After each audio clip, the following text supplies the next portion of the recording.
Hey guys, welcome to BLONITY.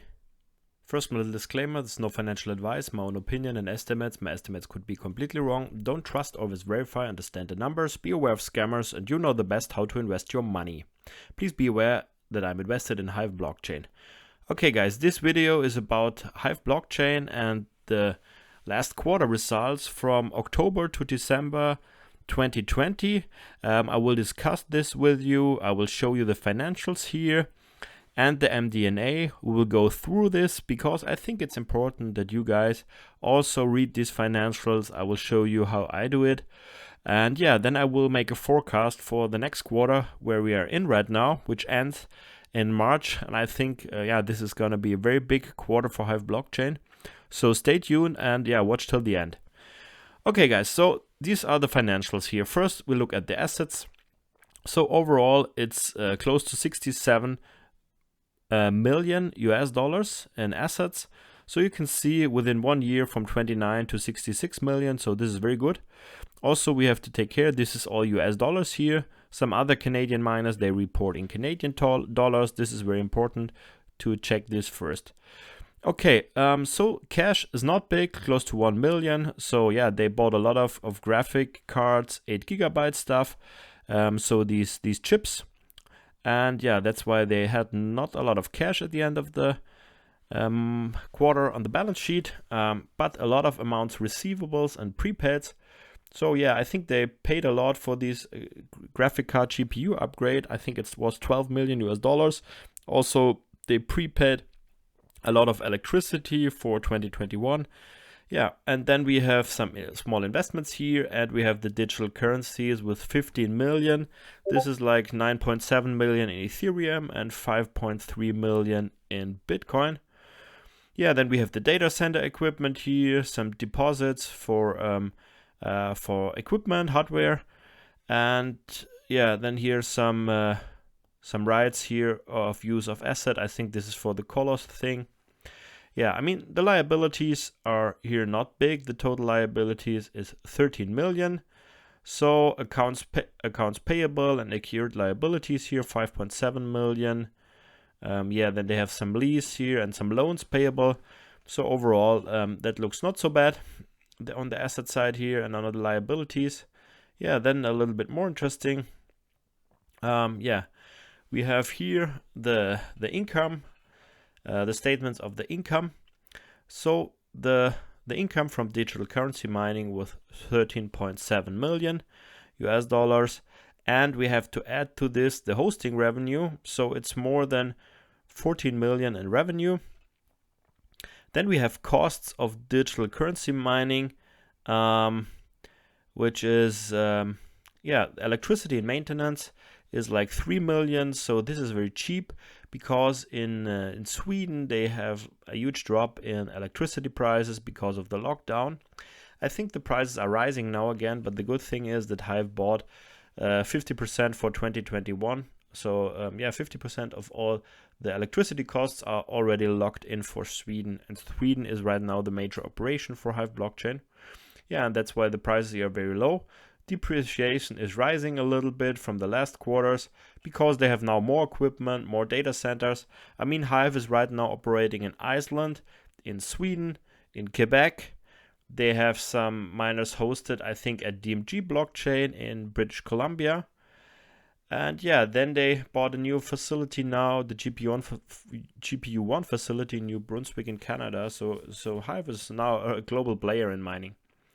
Yeah, okay. So then we have the revaluation of digital currencies and the gain of sale of digital currencies. So I see this as one thing here. So this is basically the coins you have in the inventory when the price of Ethereum or Bitcoin is rising. Yeah, you have this revaluation, and when you sell some with a gain, this is the gain on digital currencies. So this part here is very important for the upcoming quarters because with these crazy rises in Ethereum and Bitcoin price, these positions here will grow very big. Then we have the hosting revenue. Yeah, I'm in Lachute in Quebec. Hive is hosting some 1,000 miners there for an institutional client. We don't know who it is. I think it's something like 90 or 100 petahash. I think it's 112 petahash or so. They're hosted there, and yeah, that's how they get their hosting revenue here.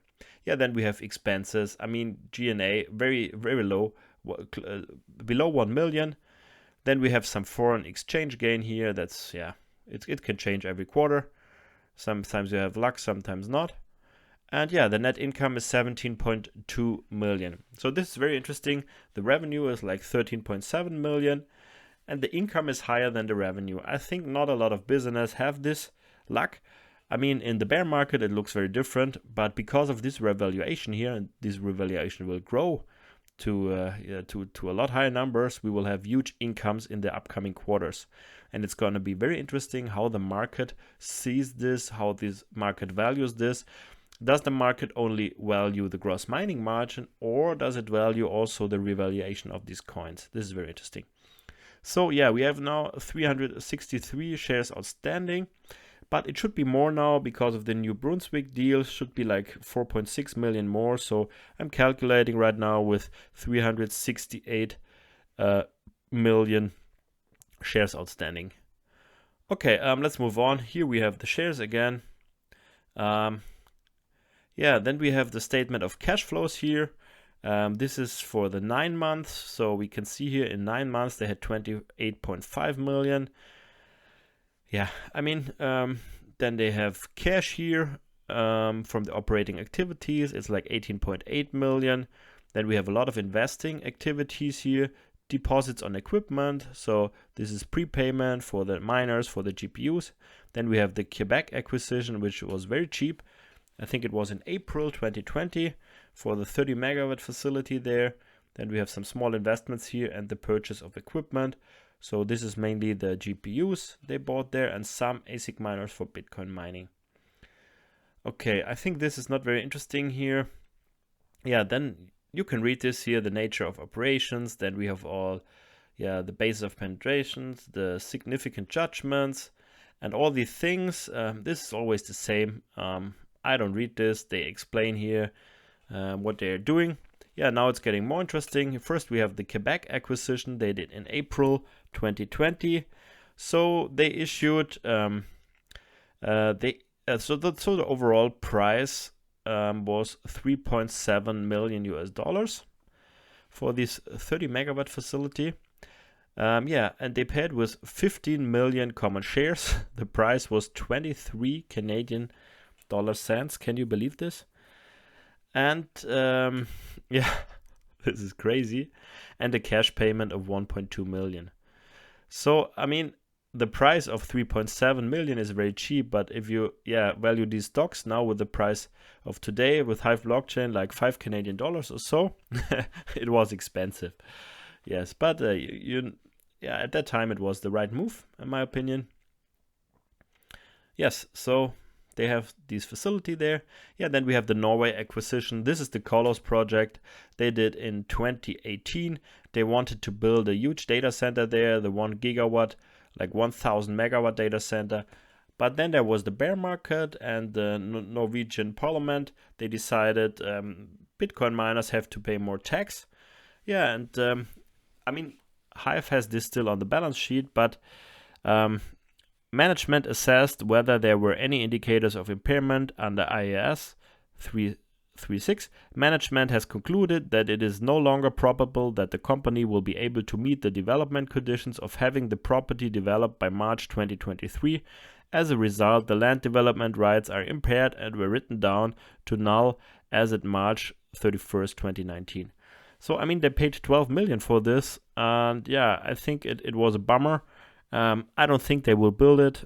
I mean, a lot of people still have hope. I had hope, yes, till end of 2020, but then I saw an interview with Frank Holmes. He was asked about Colos, and he basically, I understood it, that they will not build it. I understand it. It's very expensive. They have to build it from the scratch. And yeah, I think, if Norway decides tomorrow again, we will tax them more. So I think, the new way to go is go to Texas to build these gigawatt facilities there. I think this is what the miners are going to do. Not all, but I think Argo is going there. I heard something about Hive that they will go to Texas, but this is just rumors. I don't think they will ever build Colos.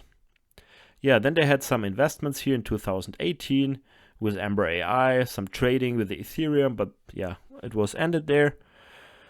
And yeah, here we can see the amounts receivable and prepaid from the balance sheet, and this is very interesting. So they still have some sale tax receivables of 4.5 million. They have prepaid expenses and other receivables. So yeah, this could be for the electricity and all this stuff. And they have energy tax receivables. Yeah, so that's what I don't like here. And we have digital assets receivable, yeah, from the mining pool, for example, or so.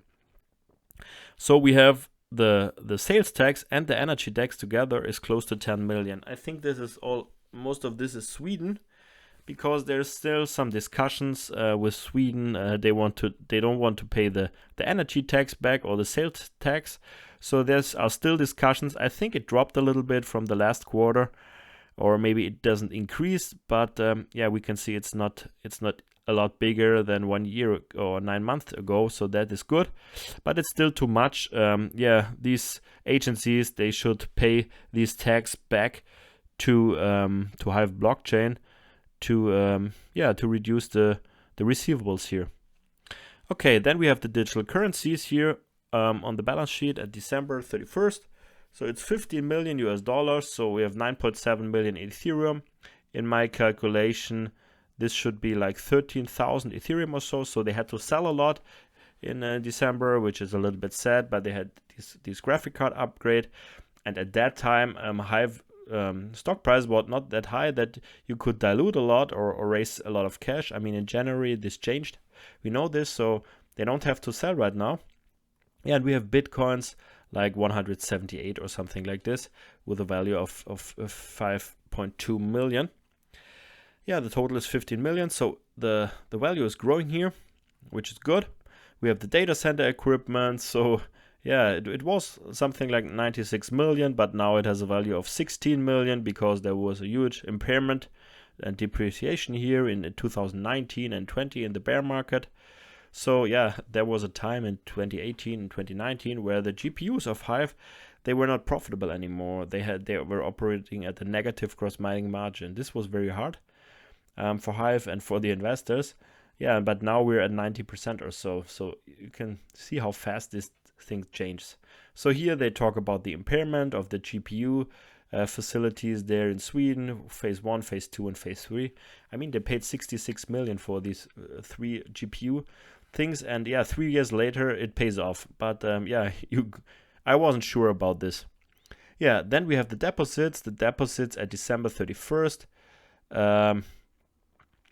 Yeah, relate to the required amounts on account with electricity providers in Sweden and deposit for equipment purchases consisting of Vattenfall, so this is energy provider in Sweden, 1.5 million, Boden, this is also energy provider in Sweden, 750, and the equipment deposits here for the GPUs and for the ASICs. Okay, yeah, let's move on. I don't think I want to, I think this is not very significant, all this stuff here. Yeah, so yeah, I mean, there are some options outstanding here. Yeah, so I think it's still 16.8 million. So as a very low price here, so I think they will be triggered at some point.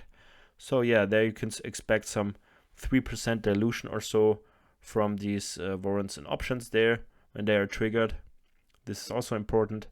Yeah, I mean, Hive started with something like 300 million stocks in 2017. Now we're at 360, 370.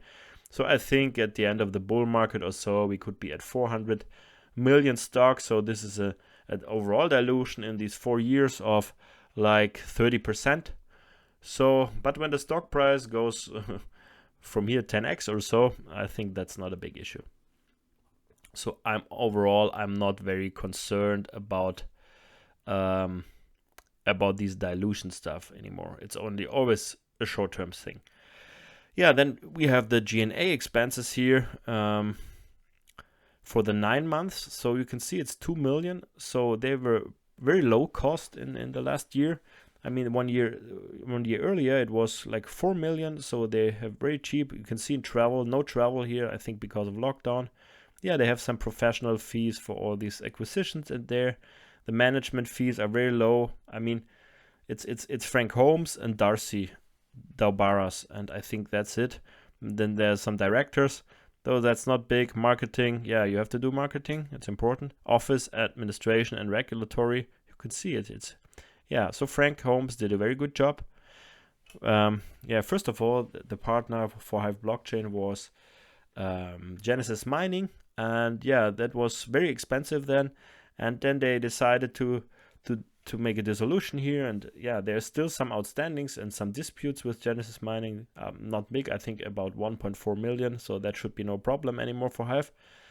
Yeah, but yeah, now the operator for Hive Blockchain is Blockbase, and now they have these GPU1 guys, so we will see how this all develops. Okay, but now let's go to the MDNA. So here they basically say, yeah, we have 226 petahash for Bitcoin mining, and yeah, we have 30 megawatts available for Bitcoin mining, and we have a lot of GPUs, like 13,000 here in Sweden with 3,000 gigahash. I think it's less right now because of this 4 gigabyte, 8 gigabyte DAG file upgrade. They said something like 2. And yeah, and they have here these 600 gigahash in Iceland with the 3.5 megawatt in power. So this is 3.6 gigahash overall, or 3,600 gigahash, sorry, or 3.6 terahash. But in the last news, they said they have something like 2.7. So they still have some issues with the cards. Yeah, we have to wait and see what's at the end of all these upgrades. Yeah, what kind of efficiency they have. So I'm calculating right now with 2.7 terahash for Hive Blockchain overall Ethereum mining capacity. So the MDMA is always interesting. So here they say, yeah, we have a huge increase in mining profitability here. So we can see from October, from at the end of December, mining profitability was okay, it was good. You can see Hive was very profitable, but the quarter which is now, this is going to be a lot more crazy. Also in Bitcoin, it improved and improved. So yeah, we can expect a huge quarter for Hive Blockchain. So then they talk about evolving regulatory and tax landscape. So they always say, yeah, there are some risks, and we know this. Yeah, then they're talking about these yeah, Genesis mining deals, which were all not very good at that time. Genesis mining, the partnership was not good. And the thing is that Genesis mining still holding 16% of all the Hive shares. So, I mean, this reminds us a little bit of the Hut 8 Bitfury thing. I mean, Bitfury was at close to 40% at one time, and also Genesis was at 30%. So Bitfury is now down to 17 or 18%. And Genesis mining is at 16% right now. So I think they did not sell for a while. Yeah, but this is also a little riskier for selling. But yeah, you know my opinion. When they sell, yeah, the price drops a bit, and then the risk is reduced. So I'm happy that there was this dissolution with Genesis mining, because it didn't work very well. There's again the Norway acquisition. Yeah, and here is another chapter here for the color thing, and they say, yeah, it's not, yeah, they will not met they cannot do it because these provisions include raising approximately $20 million before March 2021.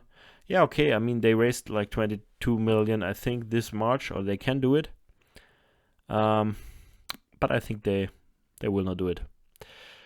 We will see. So yeah, now the operator here is Blockbase. After the Genesis mining dissolution, it's now Blockbase. They are from Sweden, and they are operating right now, I think, the facilities in Iceland and Sweden. And yeah, I think in Quebec, there's, with the acquisition, they got the personnel there. And in the New Brunswick facility, they have now these GPU1 guys. Yeah. So it basically here says the same as in the financials. Yeah, here they're talking about this at the market equity program. So the ATM machine is running here.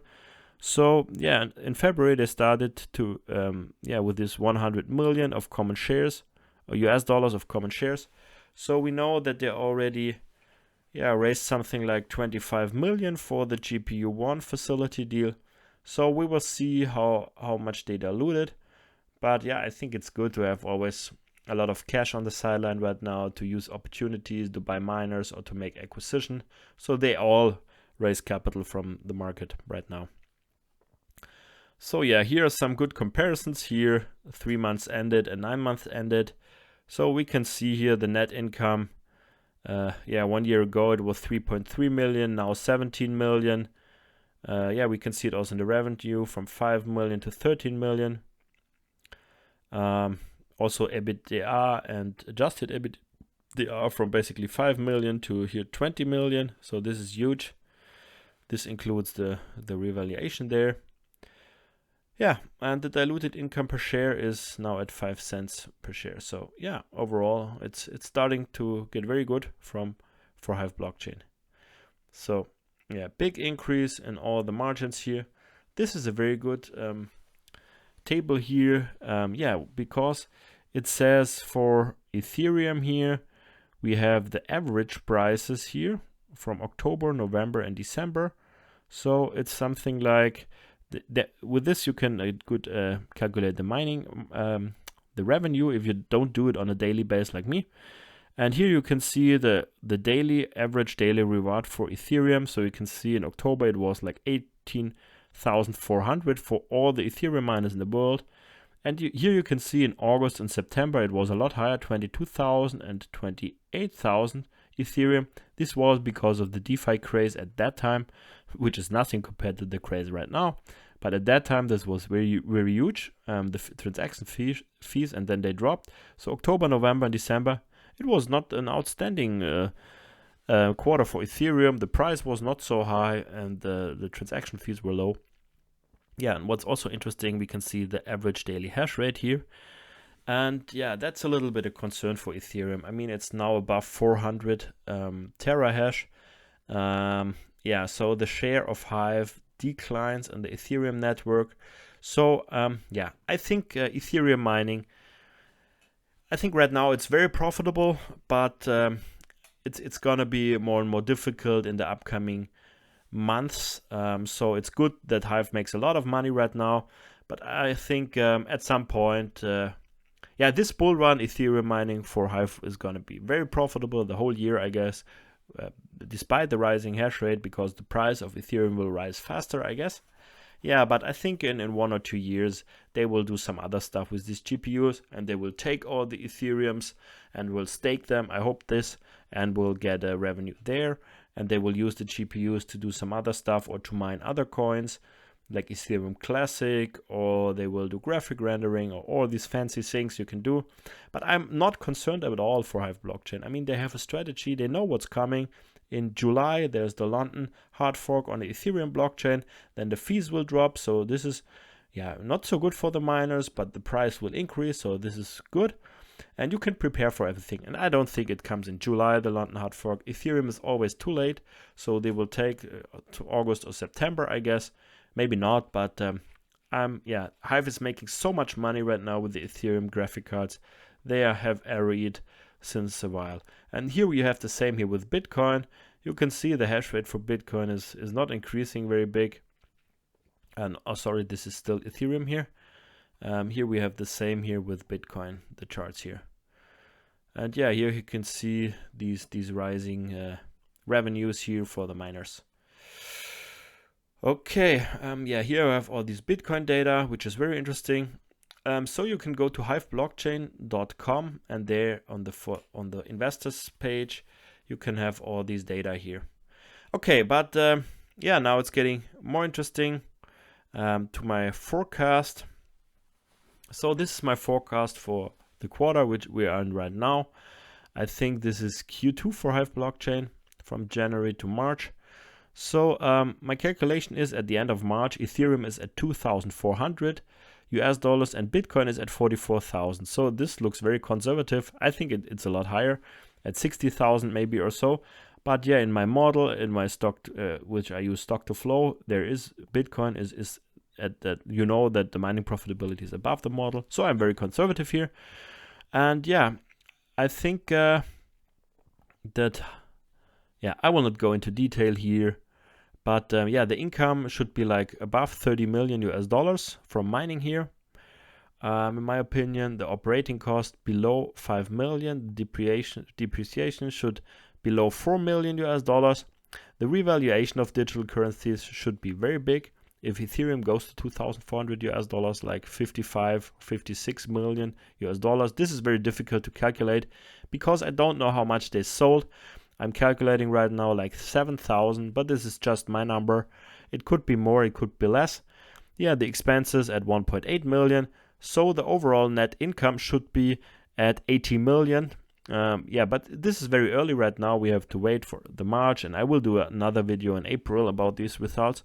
But right now I'm thinking, yeah, maybe 80 million US dollars for a quarter in income. Yeah, would be very nice, I guess. So yeah, this is a huge quarter for Hive. They are making a lot of money right now. And yeah, we will see. Maybe I'm right. Yeah, and the last calculation for Hive Blockchain was very good. So yeah, we will see. But 80 million, I think this is gonna be very big. Okay, guys, so I think that's it about the Hive Blockchain financials and the MD&A. I hope you like it. I mean, there's not much more to talk about right now, but Hive Blockchain, they're very profitable. They will make a lot of money. I'm not concerned because of Ethereum, EIP 1559 and proof of stake, because we all know this. And there's some time to prepare for this and to go more into Bitcoin mining and to think about staking, because staking is also a huge opportunity for Hive Blockchain. So I'm not concerned at all. Okay, guys, so that's it for today. Thank you very much and see you in the next one. Auf Wiedersehen.